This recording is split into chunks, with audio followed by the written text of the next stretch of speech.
അറിയേണ്ടത് എന്താണ് സംഭവിച്ചത് ജയിലിനുള്ളിൽ, എങ്ങനെയാണ് ഇയാൾ ഈ ജയിലിൻ്റെ കമ്പികൾ വളച്ച് മാറ്റിയതെന്നതാണ്. കണ്ണൂർ സെൻട്രൽ ജയിലിനെ സംബന്ധിച്ചിടത്തോളം 1 മാസം മുൻപാണ് കണ്ണൂർ സെൻട്രൽ ജയിലിൽ ഏറ്റവും ഒടുവിലായി മൊബൈൽ ഫോണുകൾ ലഭിക്കുന്നത്, സിമ്മുകൾ ലഭിക്കുന്നു, ചാർജറുകൾ ലഭിക്കുന്നു. സെൻട്രൽ ജയിലുമായി ബന്ധപ്പെട്ട അത്തരം പരാതികൾ നിരന്തരമായി ഉണ്ടല്ലോ. പരാതികളല്ല യാഥാർത്ഥ്യം. മൊബൈൽ ഫോൺ ലഭിക്കുന്നു, അത് വല്ലപ്പോഴും നടക്കുന്ന പരിശോധനയിലെ മൊബൈൽ ഫോൺ ലഭിക്കുക, അല്ലെങ്കിൽ യഥേഷ്ടമായി ലഹരി മരുന്നുകളും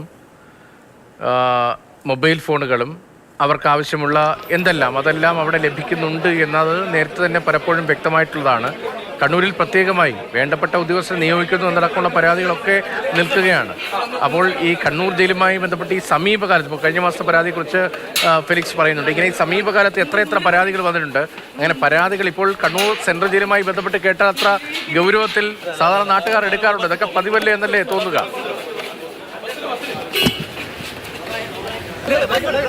തീർച്ചയായിട്ടും ഇപ്പോൾ ഈ ഗോവിന്ദചാമിയെ നമ്മൾ മനസ്സിലാക്കുന്നതനുസരിച്ച് തെളിവെടുപ്പിന് കൊണ്ടുപോവുകയാണ്. അതായത് ഈ തുണി ഉപയോഗിച്ച് ചാടിയെടുത്തേക്കായിരിക്കും, അത് മതിലിന് സമീപത്തേക്കായിരിക്കും ഗോവിന്ദചാമിയെ കൊണ്ടുപോകുക എന്നതാണ് നമുക്ക് ഇപ്പോഴത്തെ മനസ്സിലാക്കുന്നത്. അതുതന്നെയാണ്, അതായത് മതിലിൻ്റെ ഭാഗത്തേക്കാണ് ഇപ്പോൾ ഗോവിന്ദചാമിയെ തെളിവെടുപ്പിനായി കൊണ്ടുപോകുന്നത്. അതായത് ഈ ഗോവിന്ദചാമി മതിൽ ചാടിയ, അതായത് ചാടിക്കടന്ന പിൻവശത്തേക്കാണ് ചാടി, പുറകിലേക്കാണ് ചാടിയത്. ആ വശത്തേക്കാണ് ഇപ്പോൾ ഗോവിന്ദചാമിയെ കൊണ്ടുപോകുന്നത്. എങ്ങനെ ചാടി എന്നത് വിശദീകരിക്കുക, അതായത് എങ്ങനെയാണത് സംഭവം നടത്തിയത് തുടങ്ങിയ കാര്യങ്ങൾ വിശദീകരിക്കാനാവും ഗോവിന്ദചാമി അങ്ങോട്ടേക്ക് കൊണ്ടുപോകുക. അതിനായി ഇപ്പോൾ കണ്ണൂർ സെൻട്രൽ ജയിലിൻ്റെ ഒരു മതിലിന് സമീപത്തേക്കാണ് ഇപ്പോൾ കൊണ്ടുപോകുന്നത്. അതായത് പുറത്തെ മതിൽ ആദ്യം ചാടിക്കടഞ്ഞത് ഈ 10-ാം ബ്ലോക്കിൽ അതീവ സുരക്ഷ ജയിലിന് പുറത്തെ 10-ാം നമ്പർ ബ്ലോക്കിലെ മതിലായിരുന്നുവെങ്കിൽ ഇപ്പോൾ അതിനുശേഷം ഏറ്റവും പുറകിലെ മതിൽ, അതായത് ഏറ്റവും ഒടുവിലായി ചാടിക്കടന്ന ഏറ്റവും ഉയരമുള്ള 1.5 മീറ്ററോളം ഉയരമുള്ള കണ്ണൂർ സെൻട്രൽ ജയിലിന്റെ പിൻഭാഗത്തെ മതിൽ ഭാഗത്തേക്ക് കൊണ്ടുപോവുകയാണ്. എങ്ങനെയാണ് ചാടി രക്ഷപ്പെട്ടത് എന്നത് ഉന്നത ഉദ്യോഗസ്ഥർ ഉൾപ്പെടെ വിലയിരുത്തുകയാണ്. തത്സമയ ദൃശ്യങ്ങളാണ് മാതൃഭൂമി ന്യൂസിലൂടെ പ്രേക്ഷകർ കാണുന്നത്. ഗോവിന്ദചാമി ചാടി രക്ഷപ്പെട്ടതിന് പിന്നാലെ ഉണർന്ന മാധ്യമ ജാഗ്രതയുടെ തുടർച്ചയായി ഗോവിന്ദചാമി പിടികൂടുന്ന ഉൾപ്പെടെയുള്ള ദൃശ്യങ്ങൾ മാതൃഭൂമി ന്യൂസ് പ്രേക്ഷകരിലേക്ക് തത്സമയം എത്തിച്ചത് ആണ്. ഷിജിൻ നരിപ്പറ്റയും KV രാഹുലും ആ വിവരങ്ങൾ അപ്പോൾ പ്രേക്ഷകരുമായി പങ്കുവച്ചാണ് കഴിഞ്ഞ മണിക്കൂറിൽ. ഇപ്പോൾ തെളിവെടുപ്പിന്റെ ദൃശ്യങ്ങളാണ്, കണ്ണൂർ സെൻട്രൽ ജയിലിലെ ദൃശ്യങ്ങളാണ്. ഗോവിന്ദചാമിയെ കൊടും കുറ്റവാളിയെ, നരാധമൻ എന്ന് കേരളമാകെ വിശേഷിപ്പിക്കുന്ന കൊടും കുറ്റവാളി, ക്രിമിനൽ, ആ ക്രിമിനലിനെ ഇപ്പോൾ കണ്ണൂർ സെൻട്രൽ ജയിലിന് പുറത്തേക്ക് കൊണ്ടുവന്ന് ഗേറ്റിന്റെ ഭാഗത്തേക്ക് എത്തിച്ച് പുറകിലെ മതിൽ ഭാഗത്തേക്ക് കൊണ്ടുപോവുകയാണ്. അവിടെയാണ് നേരത്തെ ഈ ജയിലിനുള്ളിലെ തന്നെ മറ്റ് തടവുകാരുടെ തുണിയൊക്കെ കൂട്ടിക്കെട്ടി ഇയാൾ താഴേക്ക് ഇറങ്ങിയതിൻ്റെ തുണിയുടെയൊക്കെ അവശിഷ്ടം ആ ഭാഗത്തുണ്ടായിരുന്നു. കയർ പോലെ പിരിച്ച് കെട്ടിയിരിക്കുന്നത് നമ്മൾ കണ്ടതാണ്. ആ ഭാഗത്തേക്ക് തെളിവെടുപ്പിനായി കൊണ്ടുവരികയാണ്. രാവിലെ മുതൽ തന്നെ ആ ഒരു ദൃശ്യം നമ്മൾ കണ്ടതാണ്. ഇത്രയും ഉയരമുള്ള മതിൽ അയാൾ എങ്ങനെയാണ് ചാടിയത്, ആ ഒരു കൂട്ടിക്കെട്ടിയ തുണി അതിലൂടെ പിടിച്ച് വലിഞ്ഞു കയറി ജയിൽ ചാടുകയായിരുന്നു. അല്പസമയം മുൻപാണ് എങ്ങനെയാണ് ഇയാളത് നടത്തിയത് എന്നതുൾപ്പെടെയുള്ള ഓരോ വിവരങ്ങളും പുറത്തു വരാൻ തുടങ്ങിയത്. 1.5 മാസത്തെ തയ്യാറെടുപ്പ് ഇതിനു വേണ്ടിയിട്ട് വന്നു.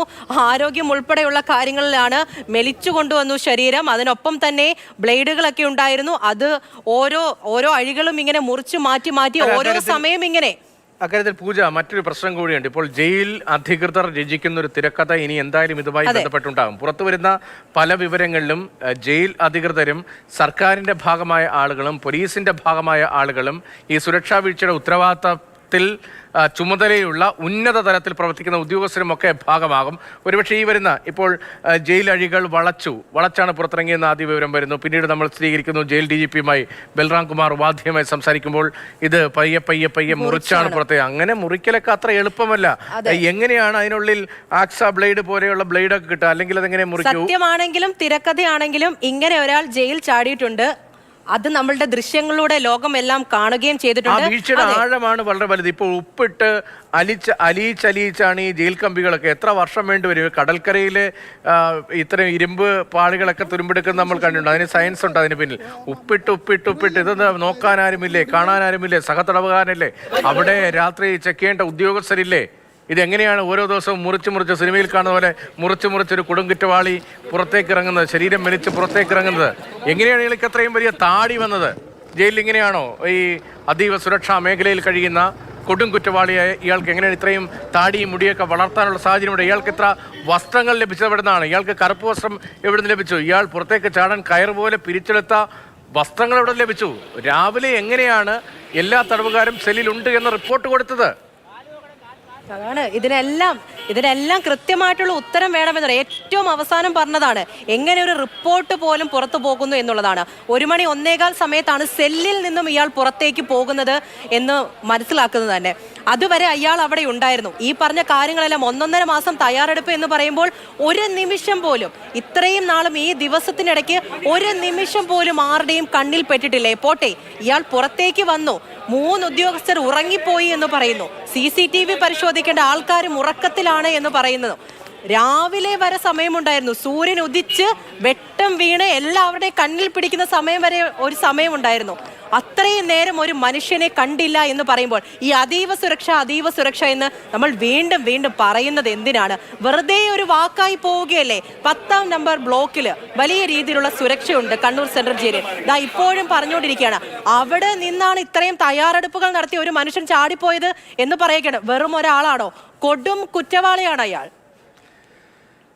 തെളിവെടുപ്പിനായി കൊണ്ടുവരുന്നതിന്റെ ദൃശ്യങ്ങളാണ് മാതൃഭൂമി ന്യൂസിലൂടെ ഇപ്പോൾ പ്രേക്ഷകർ കാണുന്നത്. പൂജ പറഞ്ഞതുപോലെ കൊടും കുറ്റവാളി ഗോവിന്ദച്ചാമി കേരളമാകെ ആശങ്കപ്പെട്ട ജയിൽ ചാട്ടം. ആ ജയിൽ ചാട്ടത്തിന് തുടർച്ച ഇയാളെ എവിടെ നിന്ന് കിട്ടും എന്ന അഭ്യൂഹങ്ങൾ നിലനിൽക്കെ, അതിനുവേണ്ട തിരച്ചിൽ നിലനിൽക്കെ, അതിനിടയിലാണ് ഗോവിന്ദച്ചാമിയെ പിടികൂടുന്നതും. ആ ദൃശ്യങ്ങൾ മാതൃഭൂമി ന്യൂസ് പ്രേക്ഷകരിലേക്ക് എത്തിക്കുകയും ചെയ്തത്. ഇപ്പോൾ മതിലിന് മുകളിൽ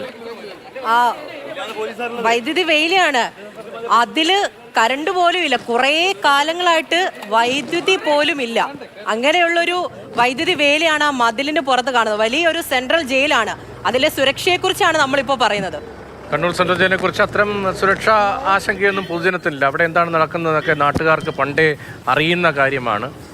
അവിടെയുള്ള തടവുകാർക്ക് ലഭിക്കുന്ന സുഖലോലുപത, പരിഗണന, സംരക്ഷണം, രാഷ്ട്രീയ സംരക്ഷണം ഒക്കെ നാട്ടുകാർക്ക് അറിയുന്നതാണ്. അതിനിടയിൽ ഇങ്ങനെയൊരു നരാധമനായ കുറ്റവാളിയും ആ സംരക്ഷണത്തിൻ്റെ ഭാഗം പറ്റിയോ എന്നതാണ് വലിയ ചോദ്യം.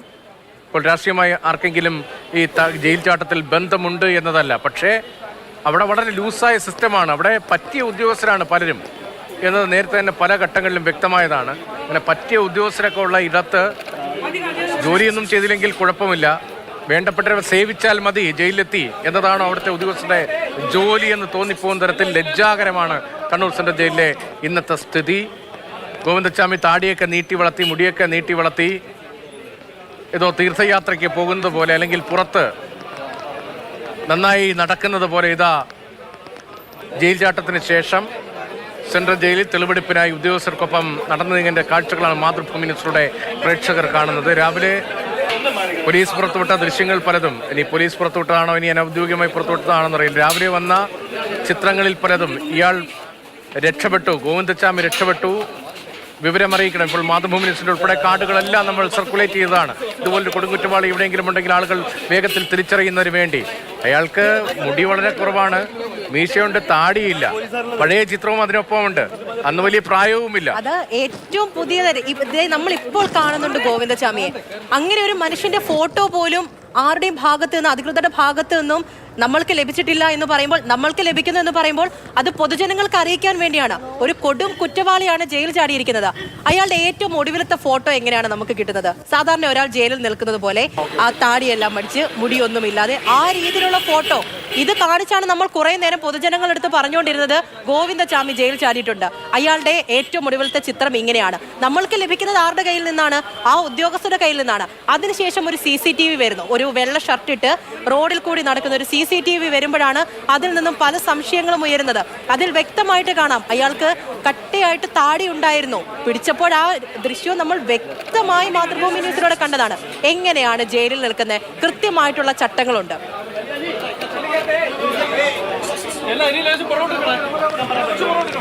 ജയിലിൽ നിൽക്കുന്ന ഒരു മനുഷ്യൻ എങ്ങനെയാണ് ഇത്രത്തോളം കട്ട താടിയും മുടിയും ഒക്കെ ആയിട്ട് ജയിലിൽ കഴിയുന്നത്? പല വിധത്തിലുള്ള കാര്യങ്ങളുണ്ട്.